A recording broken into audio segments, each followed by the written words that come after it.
Hello and welcome back to the Stationary Dev. Today we are going to cover our currently inked fountain pens for the month of January 2025. It's New Year, so Happy New Year's to everyone out there. Hopefully your new year, your 2025 is off to a good start. I'm for one am hopeful and happy for a new start, new year, and all of that. So we're going to cover the pens that I've been using or have in use this month. A lot of these are going to be kind of follow-ups. These are all new pens to me. And so this is going to kind of be the follow-up to the first video review of them, which is sort of more of an initial impression of the pen and inking of the pen. This is after some weeks of use and kind of putting them through some paces, and I can kind of give a little bit more follow-up on these pens and the inks that are in them. So I'm going to move these off to the side. I'm going to break out our Taroko notebook with the old stock 68 GSM Tomoe River paper, the good stuff,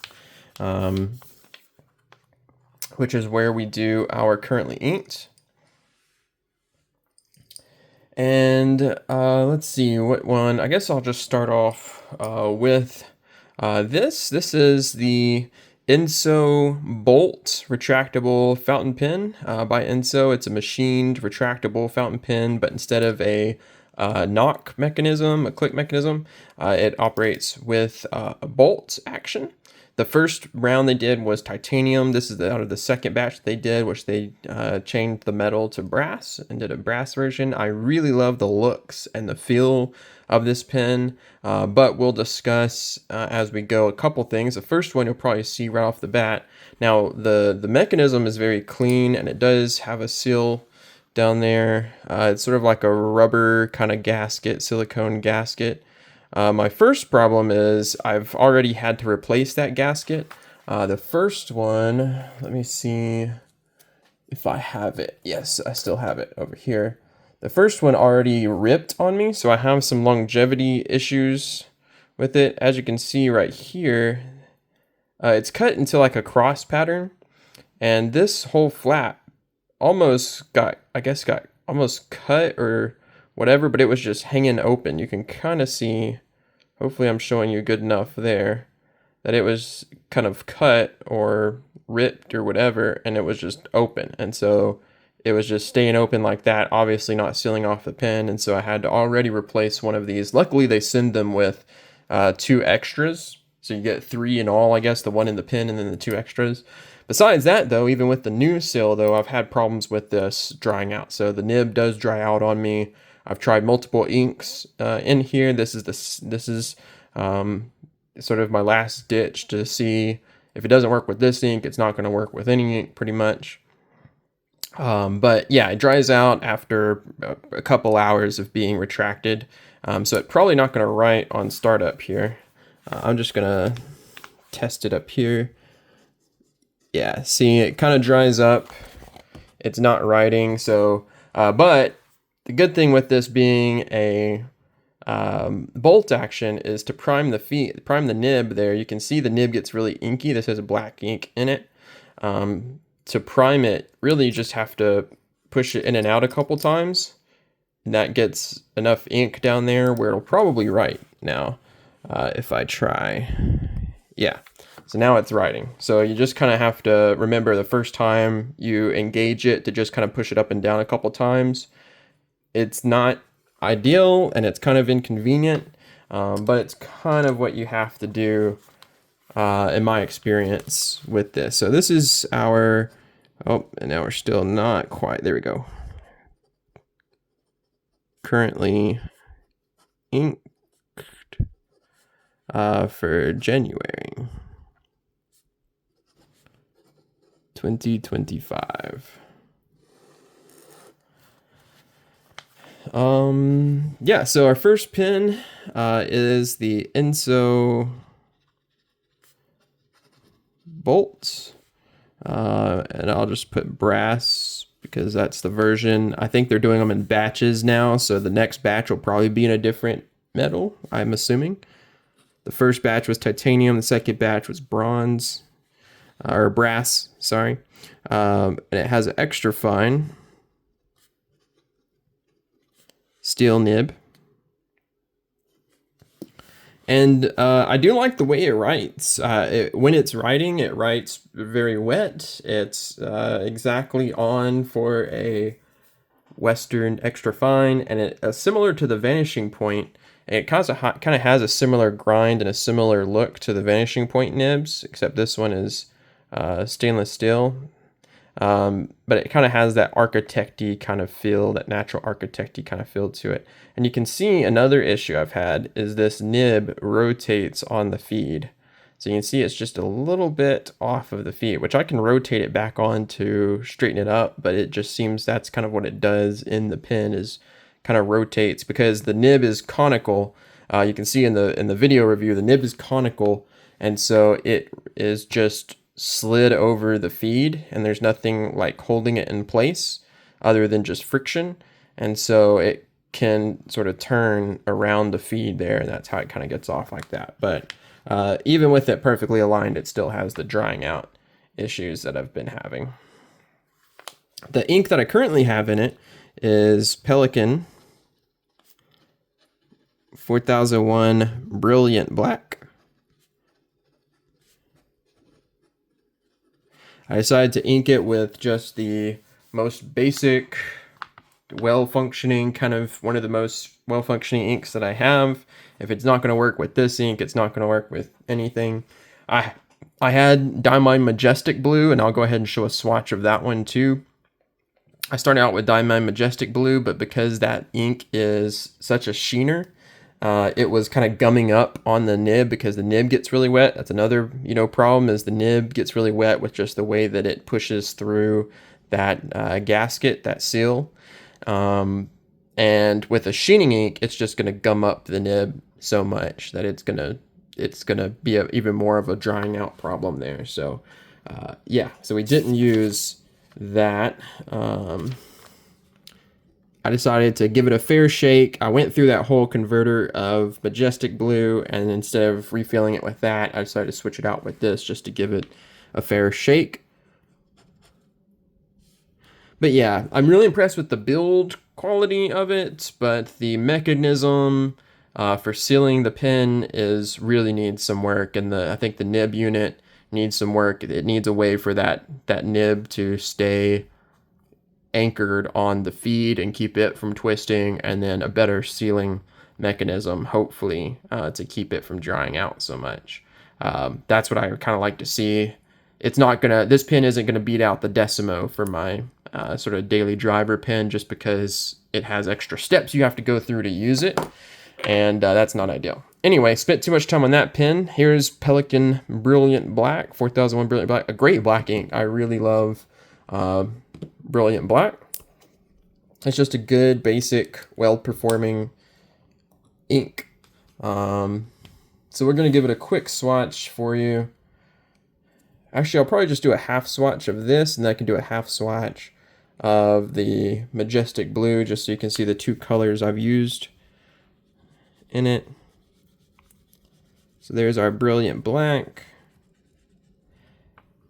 And then I'll do a Majestic Blue underneath there, just so you can really see what I've actually been using with this pen for this month. So here is Diamine Majestic Blue. This is on my bottle hit list for the year. I'm about halfway through this bottle of Majestic Blue, this 30 milliliter bottle. So I got probably 15, 17 milliliters to go in this one. And I'm going to try to finish this off this year, amongst probably a couple others. But just a really nice sheening blue that is also usable for everyday use. So I use this in my daily driver and whatnot, but it's really stunning. It's a really royal, rich blue color, and has lots of sheen. But in that particular pen, it was not a match because it would just dry out on the feed. I mean, on the nib, because you have to prime the nib so much, or it just kind of primes naturally and dries up and gums up and doesn't really work that great. So I'm gonna just do a quick note. This is plus Diamine.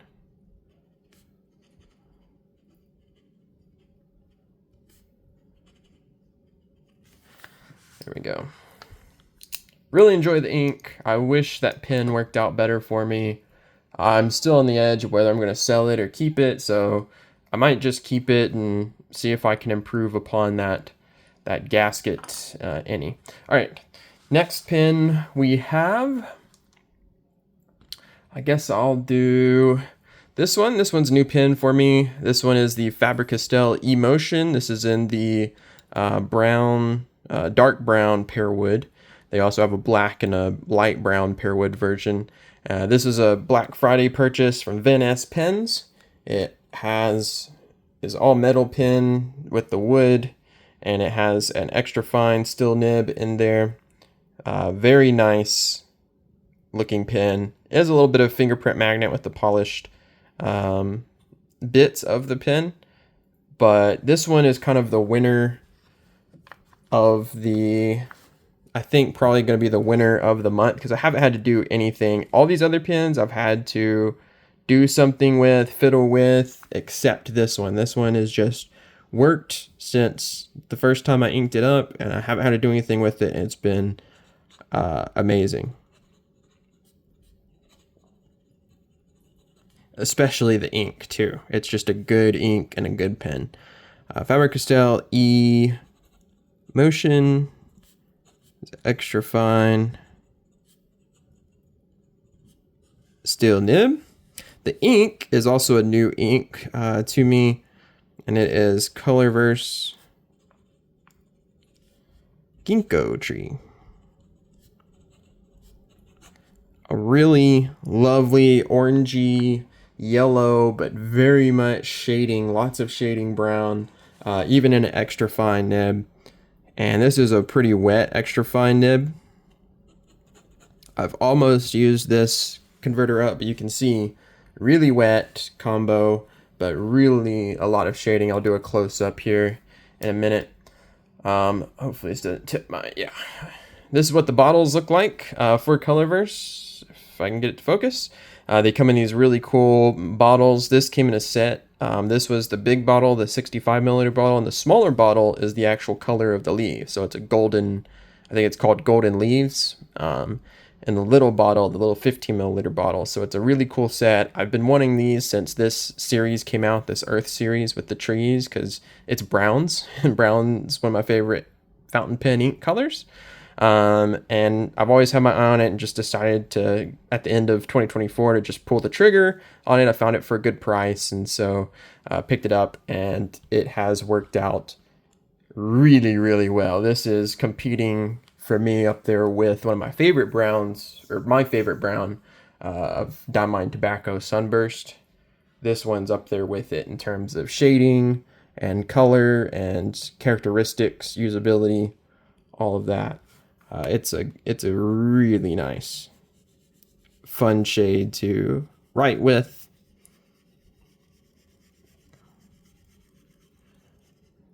And you'll see that shading as it dries.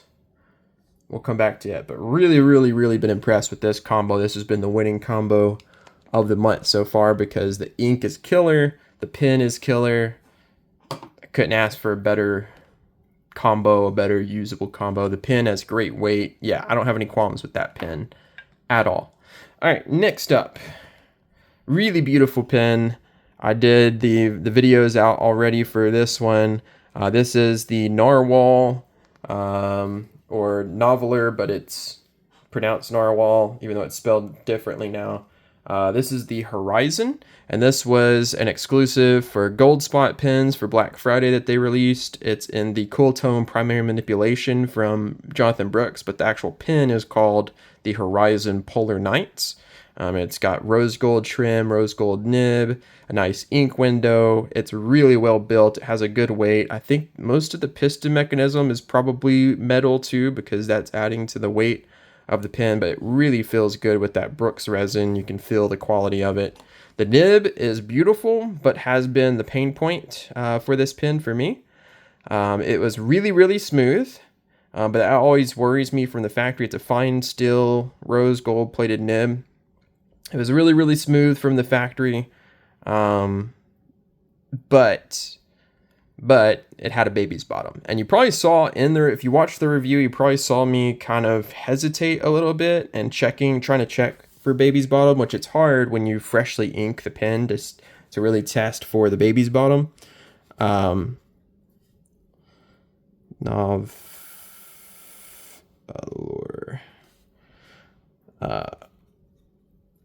Horizon. Sorry, I can't write and talk at the same time, but it's really hard upon first inking to really get the baby's bottom because the feed and the nib is so saturated with that ink, so it's kind of hard to tell that initial skipping that you get to signify baby's bottom. But as I used it and wrote letters with it and did some more longer form writing, it became really apparent. I was doing it almost every sentence or every line or every other line. You were getting that initial skip on the stroke from the baby's bottom. Luckily, baby's bottom is really easy to fix. Let's see, Polar Nights. This is a fine steel nib. Baby's bottom is really easy to fix. Basically, all you need is just some micro mesh, and you're trying to even out that nib. So what I'll show you, let's see. Yeah, here I can show you what it looks like when you're writing. You can probably see some skips. Like right here, you get the skips to the beginning of the lines. Right here, some initial skipping there. But this is as I'm sort of trying to work it on the paper, and this was the Ensso bolt that I was also testing. But you can see the skip there. You can see the skip there. It's mainly on the downstrokes. You can see the skips. This is kind of what a baby's bottom looks like, where it's been over polished, and so the two edges of the two tines of the nib don't meet each other evenly, and they're kind of rounded off on the insides. And so the ink, which you can see where that line is basically signifying where the ink is. The ink doesn't actually meet the paper. And so it doesn't start. So that's what leads to the hard starting and the inconsistent flows, because the ink's having trouble actually hitting the paper. And so really easy to fix that. All you need is just a micro mesh. You can see another instance of that hard start there, the baby's bottom. But yeah, really easy to fix because you just need the micro mesh, and you just need to try to flatten that down a little bit. So what I do is I just mainly go horizontal and no pressure, because you don't want to make the baby's bottom worse. So no pressure and just horizontal on the micro mesh, and do a little bit at a time test, a little bit at a time test. That's what this whole page is. And you eventually get that baby's bottom to close off to where it's actually meeting the paper. I did make this pen even wetter than it already was, because it was already pretty wet, and also widened it just a little bit. So just because you're flattening that nib a little bit, it's going to make it a little wider. So now it's writing definitely a wide and wet fine, really closer to a medium, I think. The ink in this is Ferris will press Magical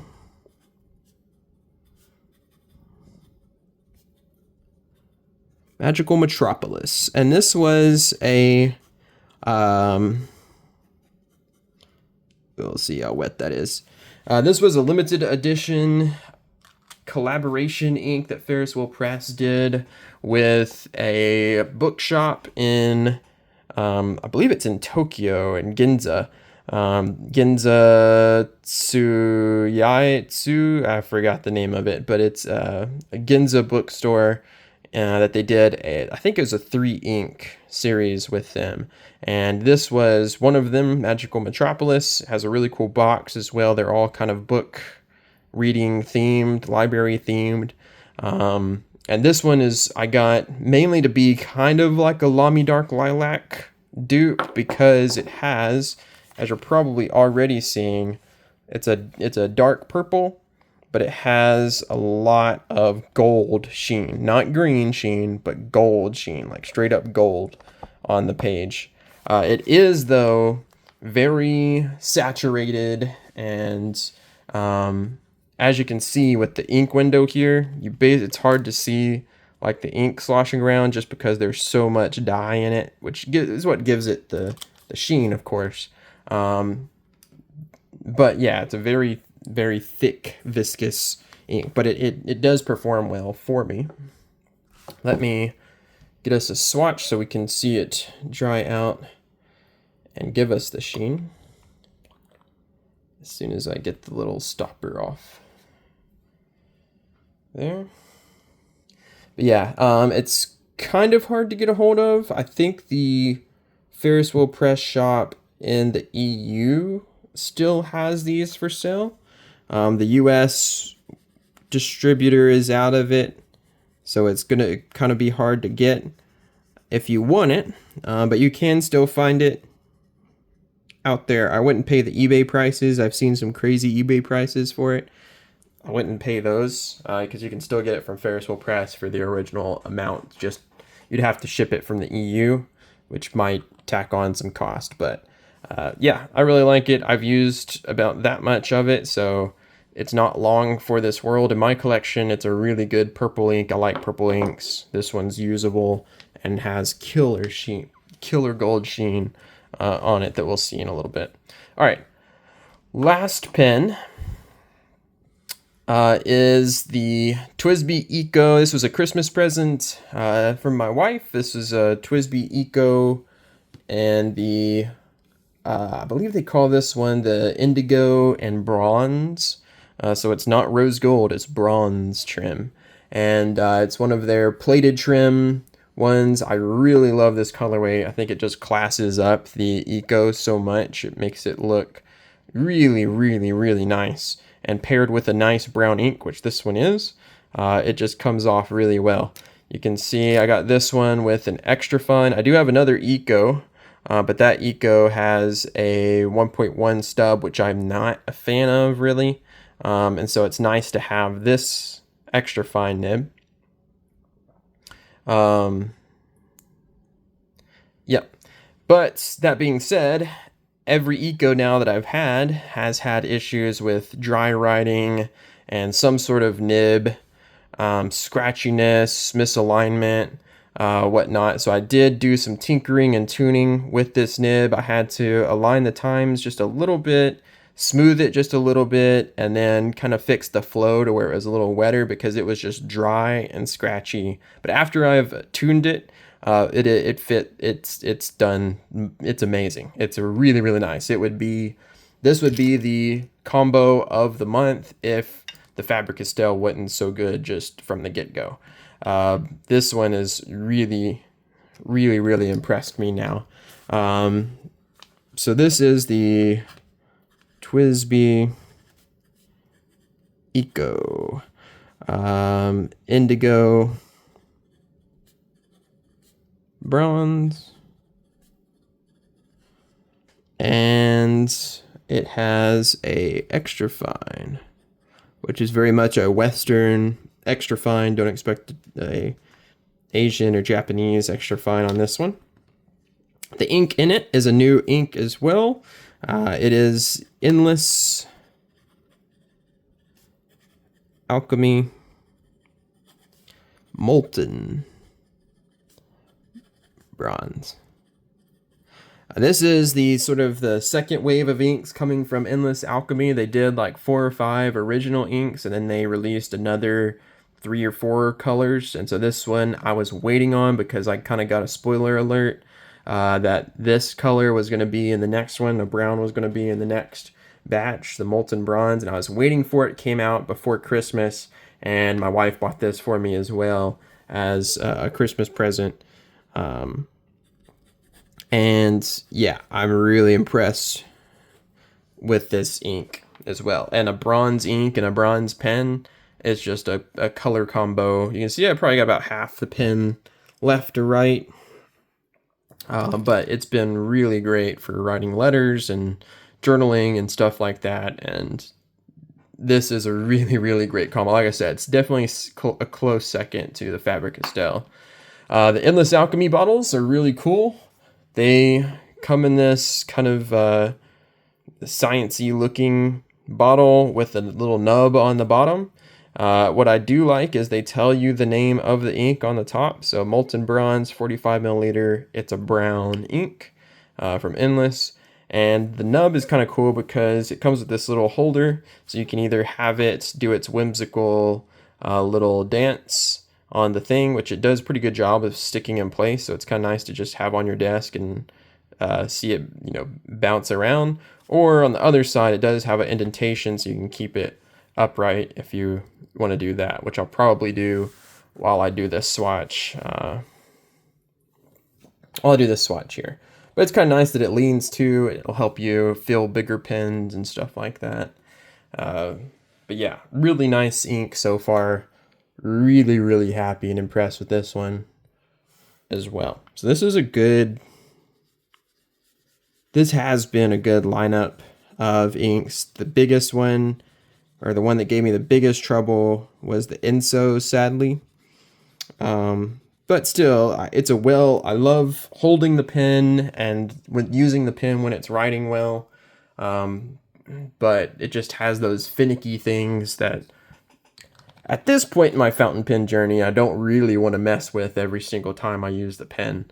I don't want to have to be like finicky or messing with it, worrying if it's going to write or not, when it's supposed to be like a daily driver kind of pen. It should just write every time. Yeah. All right, so this was, let me pull you out just a hair. This is our pens and inks for the month of January. Like I said, I've been really impressed with this lineup. I've had a fun time with these pens so far. I'll continue as I write these out. And let's take a look at these now that they've all dried. So you have the Ensso Bolt Brass. Like I said, pretty wet writer and writes well when it's writing. It's just getting it started and having it dry out is just a pain. The Pelikan 4001, just a good everyday black ink, utility ink, but it just does its job. And then Diamine Majestic Blue, super sheener, really nice businessy blue though, in its more tame form. And yeah, both of those good inks. And I really hope I can get that pen to do decent. Faber-Castell Emotion, this was the pairing of the month. You can see the crazy shading on that ink. It is amazing. It goes from this darker kind of ochre color and then just shades out to an orangey yellow. And it does that even in an extra fine nib and just looks amazing. This is exactly what I'm looking at ink, and this is going to be a competitor with Tobacco Sunburst. I don't think it'll beat Tobacco Sunburst for me, but it'll probably be a close second in terms of my favorite browns, and it'll be up there in my favorite inks, I think. Narwhal Horizon Polar Night. Really nice pen now that I've got the nib kind of tuned and the baby's bottom done with. Ferris Wheel Press Magical Metropolis is a nice ink. It's really nice in a drier writing pen because you get more of the purple color. Here it looks almost black because it is a darker purple when it's going down so wet. But that lends itself to that crazy gold sheen. Like I said, you can see it there. It's not a green sheen like you get from like the New Dark Lilac or Diamine Pansy or some of those other purple sheening inks. It's a gold sheen, which is exactly what I was looking for. It is a purple ink with a gold sheen. That's what I want. That's the magical combination for me. I'm not a huge fan of the purple with the green sheen, but I still like it because Diamine Pansy's up there for me. But yeah, really nice combination, but it's writing much wider and wetter now that I've fixed the original problem with the nib. And then lastly, that ink is already dried down, so it's a nice fast drying ink. The TWSBI Eco Indigo Bronze, and extra fine. And the Endless Alchemy Molten Bronze ink, you can see a little bit of shading there. Just a nice bronzy color, a nice medium brown, but with some shading.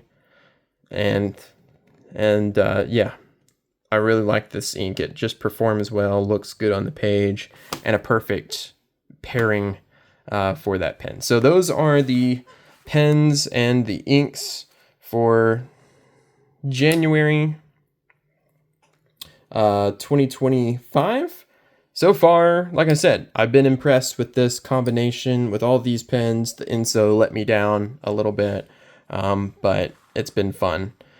So thanks for watching so far. This video went a little long with just all the stuff I had to explain with some of these matchups and some of the problems or tweaks or adjustments I've had to do on some of these pens. I just want to give you some good follow-up so you are aware of those things. And yeah, thanks if you made it this far. Please give this video a like, subscribe to the channel for more videos like this, more informative fountain pen content, ink content, paper. I've got a lot of videos lined up, a lot of things lined up for this year and for the channel. So I'm just going to try to pump out as much content as I can and make it, and all the while trying to improve the quality a little bit as I go. So subscribe if you want to get those updates and notifications for that. And leave a like, comment, anything you want to help me out there. Other than that, everybody have a happy new year. Have a good rest of your January. And until next time, I'll catch you guys later.